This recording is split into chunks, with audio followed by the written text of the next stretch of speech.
एक बार फिर से स्वागत है आप सभी लोगों का। 12वीं कक्षा के जितने भी विद्यार्थी हैं ध्यान दें। मैं मानता हूं कि ये वीडियो भी काफ़ी छोटा होगा, इसकी लिमिट भी 10 मिनट के भीतर ही होगी, क्योंकि वर्तमान में चैनल को बचाना ज़रूरी है और आप लोगों तक सारी चीज़ें पहुंचानी भी ज़रूरी है। जब तक मुझे यूट्यूब से मेल प्राप्त नहीं होता और सुचारू रूप से 10 मिनट से ऊपर के वीडियो नहीं आते, तब तक हम पढ़ेंगे सक्रिय पोटेशियम आयन का स्थानांतरण। मैंने आप लोगों को मान शर्करा का क्रियाविधि पढ़ा दी है, स्टीवर्ड की परिकल्पना पढ़ा चुका हूं, उसके बाद में सक्रिय पोटेशियम आयन का स्थानांतरण आज पढ़ेंगे। विद्यार्थियों, हम कोशिश ये कर रहे हैं कि आप जल्दी से जल्दी इस चीज़ को पढ़ते रहें, नियमित रूप से आप लोगों के पास वीडियो भी मिलते रहें। और करना क्या है, आप लोगों को अच्छी ढंग से पता है कि इस अगर चैनल को बचाना है और इस यानी कि आप लोगों से मिलना जुलना लगातार रखना है, तो उसके लिए इसको पहले मैं कभी नहीं कहता था कि इसको लाइक कीजिए, शेयर कीजिए, सब्सक्राइब कीजिए। शेयर के लिए कहता था, लाइक और सब्सक्राइब के लिए नहीं कहता था। वर्तमान में परिस्थिति ही कुछ ऐसी है कि आप लोगों को कहना होगा कि इसे लाइक भी कर दीजिए भाई और सब्सक्राइब भी कर लीजिए, और नहीं कर रहे हैं तो फिर क्या, फिर वही कंडीशन, वीडियो नहीं आएगा। चलिए फटाफट कीजिए, जितने हम अगली परिकल्पना को देखते हैं। देखिए, सक्रिय पोटेशियम आयन का मतलब क्या है। पोटेशियम आयन का मतलब हम जानते हैं, आप सब लोगों ने देखा भी होगा, जैसे ही के शब्द आता है दिमाग में तो हम क्या कहते हैं साइंस वाले, ये पोटेशियम है। देखिए, जब भी आप लोगों ने कहीं पर भी 10वीं कक्षा के अंदर या 12वीं कक्षा के अंदर क्या पढ़ा हो, हमने पढ़ा होगा आयनों का स्थानांतरण। क्या पढ़ा होता है? आयनों का स्थानांतरण। किसमें पढ़ते हैं? केमिस्ट्री में। केमिस्ट्री में आयनों का जब स्थानांतरण पढ़ते हैं तो हमें ध्यान है कि जहाँ कहीं पर भी जैसे कि KCl शब्द आ रहा है और कहीं पर H आ रहा है, तो एक क्या होता है, वियोजन अभिक्रिया होती है, एक स्थानांतरण अभिक्रिया करते हैं, संयोजन अभिक्रिया कर जाते हैं। ध्यान आ रहा है? संयोजन, वियोजन, सारी अभिक्रियाएं जो हैं उसमें क्या होता है, एक आयन दूसरे को विस्थापित करता है, उसे बोलते हैं विस्थापन की अभिक्रिया। तो यहाँ पर क्या हो रहा है कि ये जो आयन है इन दोनों के बीच में लड़ाई चल रही है। किसके? पोटेशियम आयन के बीच में, और यहाँ पर H मतलब हाइड्रोजन आयन के बीच में। इन दोनों को एक दूसरे को रिप्लेस करने का काम चल रहा है। दिन में कौन किसको हटा रहा है और रात में कौन किसको हटा रहा है, बस यही खेल समझना है। इस चीज़ को अगर समझ लेते हैं तो हम क्या कहेंगे कि सक्रिय पोटेशियम जो आयन स्थानांतरण है वह सिद्धांत समझ में आ जाएगा। इससे पहले हमने स्टीवर्ड की परिकल्पना पढ़ी थी। देखिए, होता क्या है, जब दिन होता है यानी कि हमारे सूरज भगवान निकले हों, दिन के समय क्या होगा, कौन सी अभिक्रिया होगी, तो प्रकाशीय अभिक्रिया होगी। कौन सी अभिक्रिया हो रही है, इधर ध्यान देना, प्रकाशीय अभिक्रिया होगी।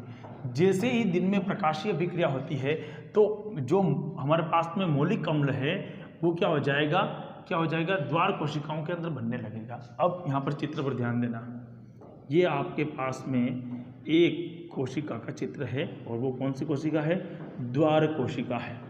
अब द्वार कोशिका के चारों ओर कौन सा होता है हमारे पास में, द्वार कोशिका के चारों ओर कौन होती है, ये होती हैं सहायक कोशिकाएं। ये कौन होती है, ब्लू कलर की सहायक कोशिकाएं। ध्यान आ रहा है आपको? अब ये यहाँ से एक मोटी सी लेयर होती है, हम जानते हैं यहाँ पर मोटी सी लेयर को, ये तो है द्वार कोशिका। ये कौन सी है, द्वार कोशिका। और ये कौन सी है, सहायक कोशिका। ये कौन सी कोशिका है, सहायक कोशिका। अब द्वार कोशिका जो है, ये जो द्वार कोशिकाएं जो बनी हुई हैं, इन द्वार कोशिकाओं के अंदर क्या होगा, जो किसका निर्माण होगा, मौलिक अम्ल का निर्माण हो जाएगा।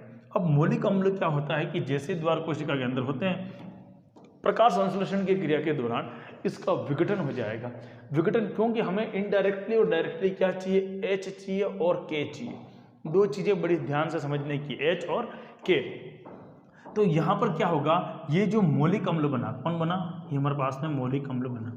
अब मौलिक अम्ल टूट जाएगा हमारे पास में, किस में टूटेगा, तो मेलेट में, है ना, और दूसरा किस में टूटेगा, हाइड्रोजन में। अरे मुझे बताओ कि फटाक से कि कोई चीज़ टूटती है तब कहाँ बढ़ती है, प्लेट में, है ना। आपने कभी कोई चीज़ किसी टुकड़े को लिया हो, केक को लिया हो, तो तोड़ने के बाद किस में देते हो, प्लेट में। यहाँ पर कौन है, मेलेट, याद रखोगे, मेलेट। मेलेट में किसको दिया अपन ने, हाइड्रोजन टूट गया। क्या टूट गया, अपने साथ रखना, हाइड्रोजन टूट गया। तो मेलेट यानी कि मौलिक अम्ल जो है किस में बढ़ गया, मेलेट और हाइड्रोजन में टूट गया, दो भागों में बढ़ गया। अब जो सहायक कोशिकाएं थी, यहाँ पर क्या था, यहाँ पर के था, चारों तरफ के दिख रहा है, के।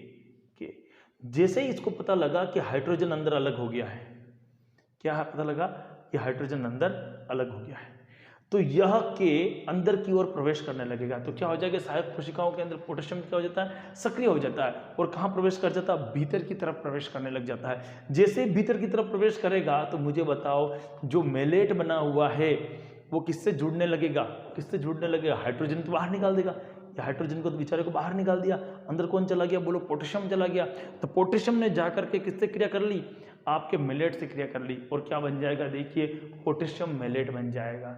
अच्छा, पोटेशियम मेलेट बन जाएगा तो सांद्रता बढ़ेगी घटेगी, सांद्रता बढ़ जाएगी और सांद्रता बढ़ जाएगी तो क्या हो जाएगा, बोलो द्वार खुलेगा कि नहीं खुलेगा, द्वार खुल जाएगा और द्वार खुलते ही क्या हो जाएगा, जो हमारे पास में गैसीय विनिमय होना चाहिए वो हो जाएगा। बात समझ में नहीं आई है अगर तो वापस चलिए रिवर्स एक बार समझने की कोशिश करना है ना।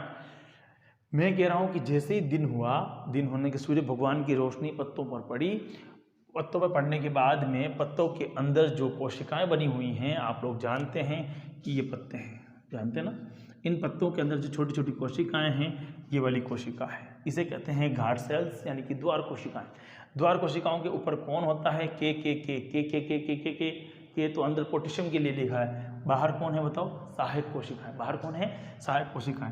यहाँ पर काम क्या हो रहा है, मौलिक अम्ल का। मौलिक अम्ल क्या करता है, द्वार कोशिकाओं के अंदर किसका निर्माण करेगा, मौलिक अम्ल का निर्माण होगा। लेकिन जैसे ही उसके ऊपर प्रकाश गिरता है तो धीरे धीरे वियोजन या विघटन होना प्रारंभ हो जाता है। किसका निर्माण होता है, मेलेट का। तो ये निर्माण हो गया मेलेट का। मेलेट के साथ में कौन बना, हाइड्रोजन। अब जैसे ही ऐसी क्रिया होती है कि अंदर की घर के अंदर कोई टुकड़ा होता है ना, तो पड़ोसी सक्रिय हो जाते हैं, ध्यान है ना। तो पड़ोसी सक्रिय होंगे, अरे पड़ोसी सक्रिय होंगे तो क्या होंगे, घर के अंदर आने की कोशिश करेंगे। बस इस मेलेट ने क्या किया, भीतर जाने की कोशिश करी। तो मेलेट तो यहाँ पर था ना भैया, और इसके साथ में कौन बैठा हुआ था, ये आपका हाइड्रोजन बैठा हुआ है। देखो ये हाइड्रोजन बैठा हुआ है। बाहर कौन था, पोटेशियम था। पोटेशियम सक्रिय होकर कहाँ चला गया, अंदर चला गया। इसको कहाँ भगा दिया, बाहर भगा दिया। तो जो हमारे मौलिक अम्ल था, उस मौलिक अम्ल ने क्या बनाया था, मेलेट बनाया था। मेलेट और अब किसके साथ में जुड़ गया, पोटेशियम के साथ में जुड़ गया, तो क्या नाम पड़ गया, पोटेशियम मेलेट। अरे ये पोटेशियम मेलेट की सांद्रता क्या होती है, पोटेशियम मेलेट की सांद्रता हमेशा मेलेट की तुलना में ज़्यादा होती है और ज़्यादा होने से क्या हो जाएगा, रंध्र खुल जाएगा और गैसीय विनिमय प्रारंभ हो जाएगा। सेम कंडीशन रात को होगी।